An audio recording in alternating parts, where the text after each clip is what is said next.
Very good afternoon. Thanks for joining us here on The Big Story. I'm Afrida Rahman Ali. Let's begin with big breaking news coming in on the Covaxin efficacy.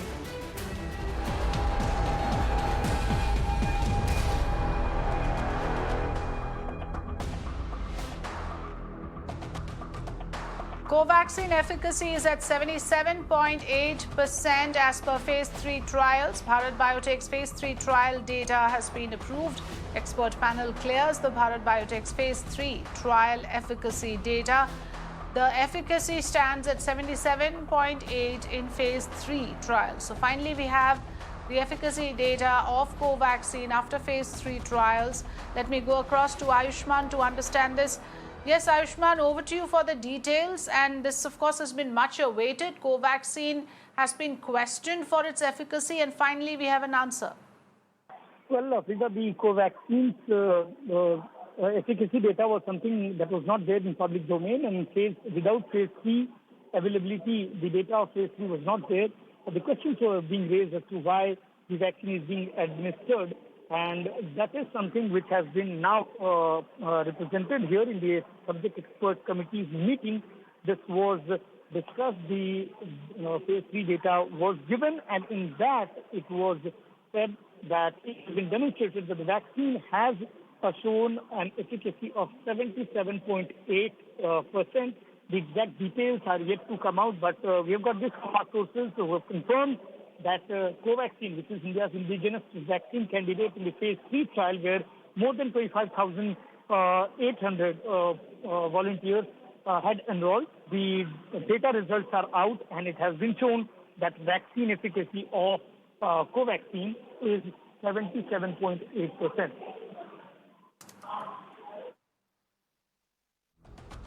Right, so 77.8%, that's the figure that has been made official. Ayushman reporting on the latest news coming in on the Covaxin efficacy phase 3 trials. Thanks very much for now.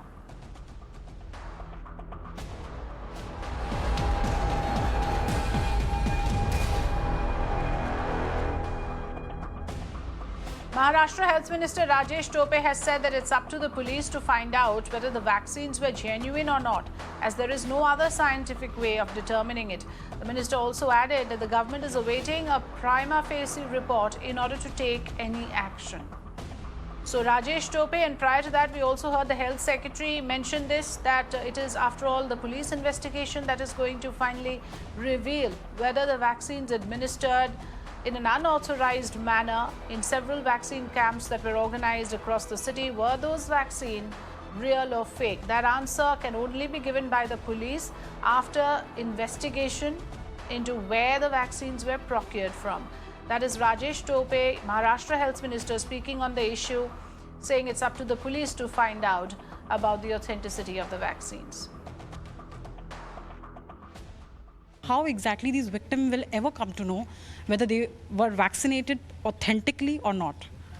At present, scientifically, it is very difficult to prove that whether they were vaccinated or not. But still, I think police will at least take action that and investigate that whether the stock, where from they got the stock, how they had injected, what exactly they have injected. They will take necessary steps for in regard of investigation, and so they will come out with some conclusion. So investigation will go on, but till then, what exactly these hundreds of victims should do, sir? I don't think there is any problem for their health from that perspective, because it's not like there is any issue for the health. But sir, should they get vaccinated again, or should they? What about the next step? Because we all know that third wave is about to hit. I think we should wait and watch for the investigation to happen, and let some prima facie report should come out.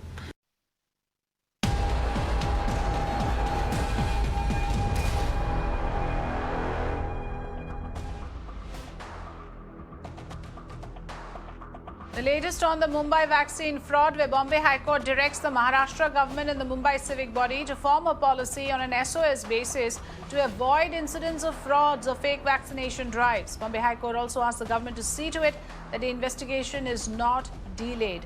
court also directed the state government to submit the progress report on the police investigation being conducted by the 24th of June. The matter will be heard on the 24th of June.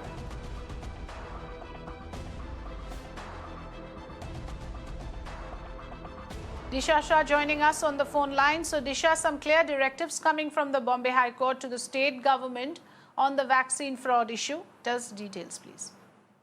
Well, that's right, Afrida. As we all know, that since morning the court has been making several statements and observations with the vaccination fraud and the scam that has been happening in the city of Mumbai. And now clear-cut directions are coming in from the Bombay High Court to Maharashtra state government as well as the BMC that both the authorities here have to form a guideline or a policy on an SOS basis to avoid such fraud incidents of fake vaccination incidents like this in Mumbai. So considering, 3 F.I.Rs have already been filed so far in this, and in more 6 other places, such things have really occurred. So the Bombay High Court has taken this matter very seriously and has directed both the authorities to form guidelines, to frame guidelines that all the housing societies particularly have to follow whenever they conduct any vaccination drive in the city of Mumbai. So clear-cut directives have been made here. In fact, they have also been directed to submit the progress of the investigation report, by them by June 24th. So 2 days' time is what the court has given both the authorities to submit the progress of the investigation report, and next the matter will be heard on June 24th. Yes, thanks for joining us, Neha. I beg your pardon, Disha, for giving us the latest details on this.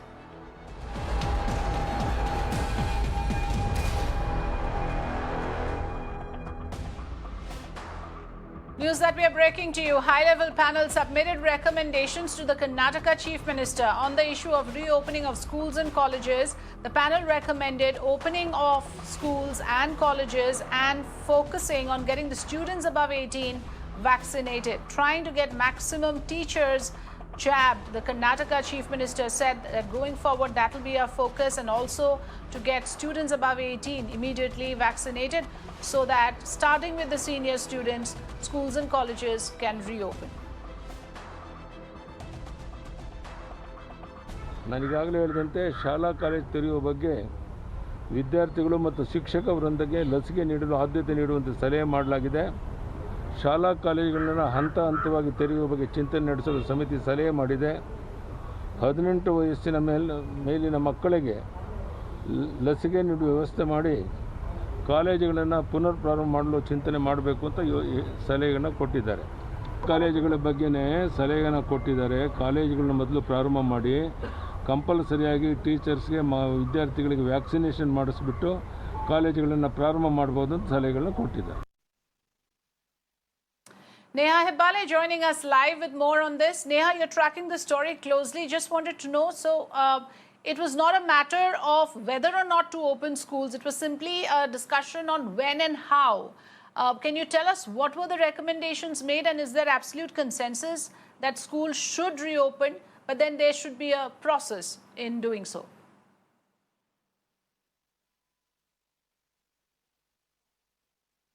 Afrida, very interestingly, the report that was submitted on Saturday is what, was, of course, there were slight changes, and that was submitted again today in the meeting that was held with the Chief Minister.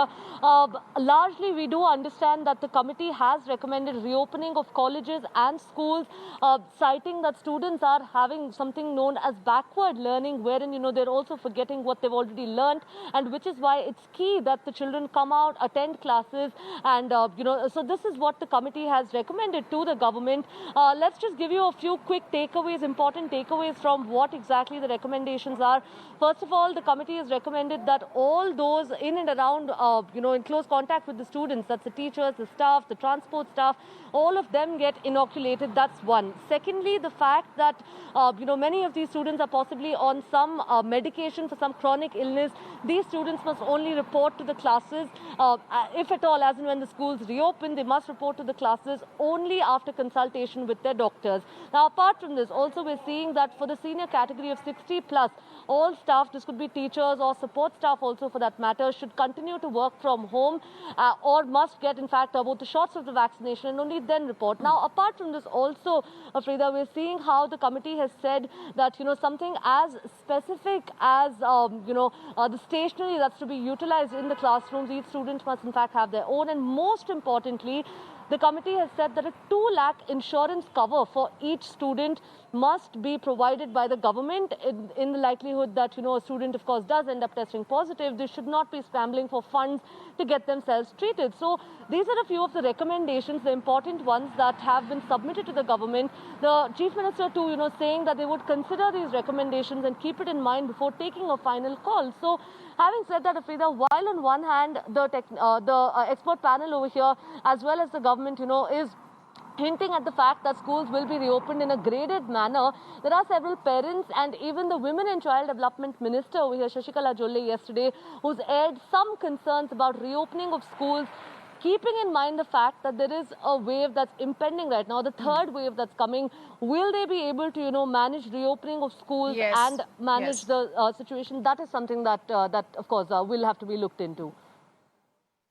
Absolutely. Those are big concerns, Neha, and that's precisely why we're taking this issue up on the big story today. Because remember, yes, the cases have dipped. The number of cases are just about 42,600. There are only 1,000 deaths recorded in the last 24 hours. This is the lowest single-day tally in 91 days. So that has prompted a lot of states now to consider the issue of reopening schools. But then, is this still a risky proposition?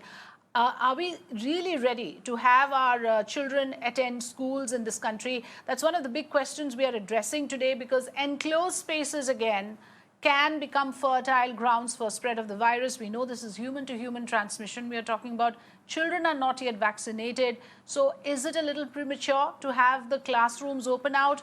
Or are we already dragging this for way too long for those impressionable minds who are sitting at home confined and the digital access is poor? Addressing all these questions, let me welcome our guest this afternoon, Dr. Vishal Rao, member of the Karnataka COVID Task Force, joining us on the big story. Also, Dr. Sanjeev Singh Yadav, Vice President of the Indian Medical Association in Telangana. Welcome, Dr. Rao and Dr. Yadav. Very good afternoon. Thanks for joining us. I want to begin by asking you, Dr. Vishal Rao, yes, about whether you heard my colleague Neha. I just want to ask you that, is it really prudent to open schools at this stage? The center has not come up with any policy in this. It's only the states that at the individual level are taking a decision. But if you look at Karnataka, and you heard what my colleague had to say, this is a thorough process that is being undertaken to have doctors from public and government hospitals opine on this. And the consensus, it seems, is that schools should open, but in a staggered manner. What is your opinion, sir? So if you look at the opinion that has been stated by the committee, the recommendations, it very strongly gives some data to look at how to balance the health and the education of the children. I think they've also deliberated. The committee has expert pediatricians, the committee has expert medical and virologists, epidemiologists. They've all put together a thought process in this. And they've looked at global data, they've looked at best practices, they've looked at recommendations from the WHO and the UNICEF, who've recently come out very strongly to talk about data that gives direction to schools. And I think the thinking here is there is a couple of points that we need to consider. Number one, the difference between rural schools and urban schools. I think our education minister, Shri Suresh Kumarji, has often been talking about the impact the pandemic has had over the last 200 days on the rural children, and they've gone into child labor, they've gone into child marriages. There have been a lot of problems that the rural children have experienced who have a technology and digital gap versus the urban children. The second aspect is regarding the health of children who are not going to schools.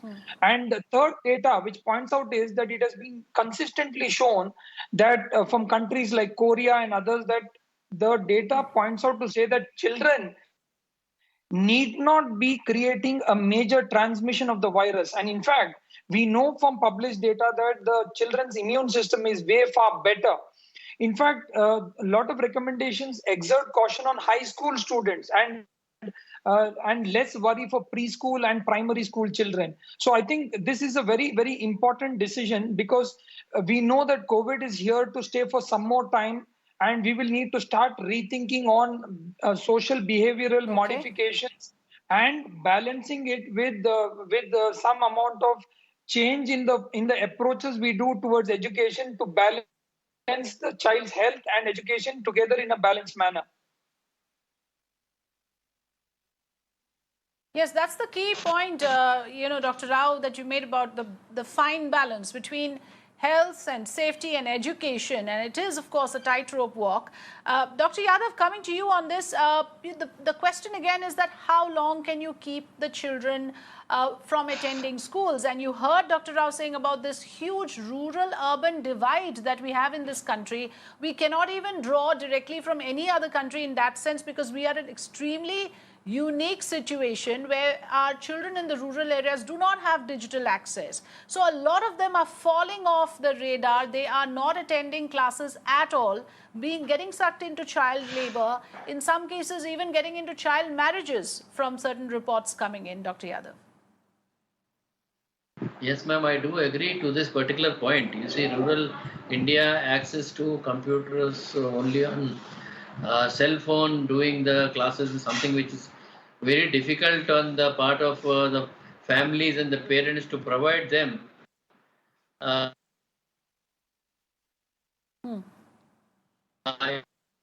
area schools are more open, rural area schools are more ventilated, more open type, where the problem of spread will be much less. But when you come to urban schools, you find at least 60% of the schools are located in such areas where the ventilation factor is very less.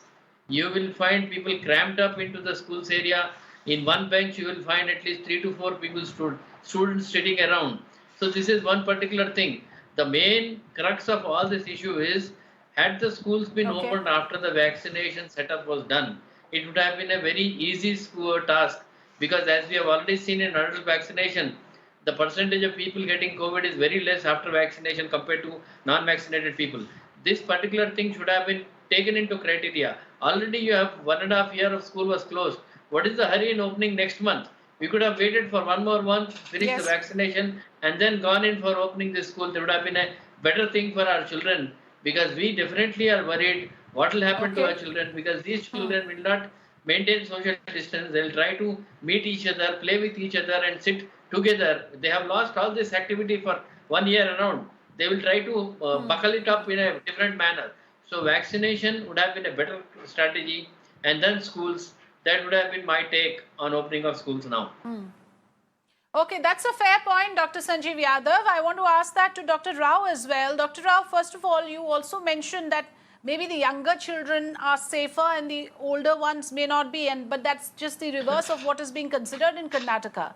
In Karnataka, the expert panel is saying we'll open out for the senior students. That's one. And also respond to what Dr. Yadav just said. In rural areas, you can have classrooms in open areas. You also have to talk about the challenge of restricting school children, whether it's about wearing a mask or whether it's about maintaining distancing. It's going to be very difficult to have children controlled in that manner.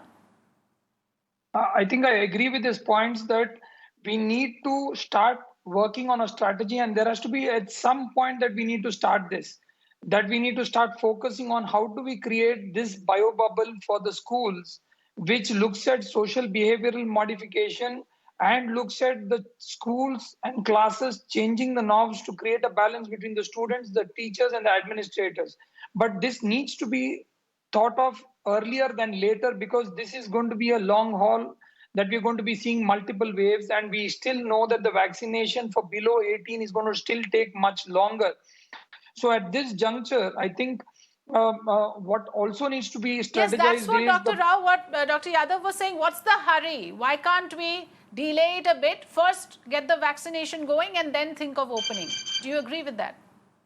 So currently, what I would like to add is the vaccination drive will take nearly a year to complete. It's not going to be, the first dose itself is going to take some time for each state to complete at the current pace. And with the current thing, it's a very, very Yes. critical balance. And I agree with him that there is no zero risk at this scenario. This is something that collectively needs to be thought about. I agree that there is no zero risk, but if you look at data coming from globally, from the UNICEF, from the WHO, Okay. and global bodies, there are clear directions to show that children and schools may not be super spreaders, and that's the reason why the strong recommendation, because over and above this we need to understand that this expert panel is done for the welfare and the benefit of the schools and children. Nobody here wants to take a risk on children and schools. In fact, it's easier to say don't open schools at all for the next couple of years. But how does that actually span out into a solution for these children who are going through such a large, I would say a large No, Dr. Rao, my setback in concern their. is more around, when you were referring to examples from abroad, my concern is that are we looking at kind of population that we have? Like our classrooms are packed with students. We do not have the luxury of spacing as some other countries that you're referring to may have had. Is that a factor that you're also considering when you're citing these reports about how schools may not be super spreaders? Are we sure about that?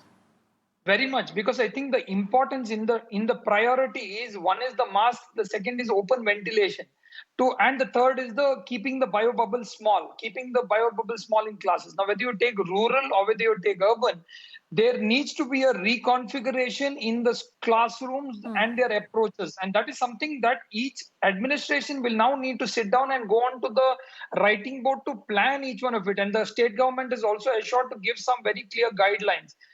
In terms of mask, in terms of social distance, in terms of open ventilation, and in terms of creating a new bio bubble for the schools and the classes, so that we are able to smartly open up these schools. That's an important point. So when we are talking about reopening, we are not talking about going back to business as usual. We are talking about a certain template which will have to be followed. Certain rules and certain systems will have to be in place. Fair point. Let me go across to Dr. Yadav once again. Your state, Dr. Yadav, has already decided to open schools from the 1st of July. Telangana has decided, among the first, in fact, in the country, to decide that let's throw open the schools. I'm sure, just like Karnataka, there must have been some thinking behind it. But I want to ask you, like Dr. Rao said, that there cannot be a win-win situation. There is win some, lose some. So, every state government perhaps will have to decide, what you want to trade off in order to have the children attend schools. What is your point about how we can do this, whether there is a way forward that can be designed to have children back in schools and yet not compromise with their safety? Yes, ma'am, definitely there are ways, but I don't agree to one particular thing. We must not quote the foreign, data. You see, the situation there is totally different when you compare to India. As I've already mentioned, cramping of schools is there.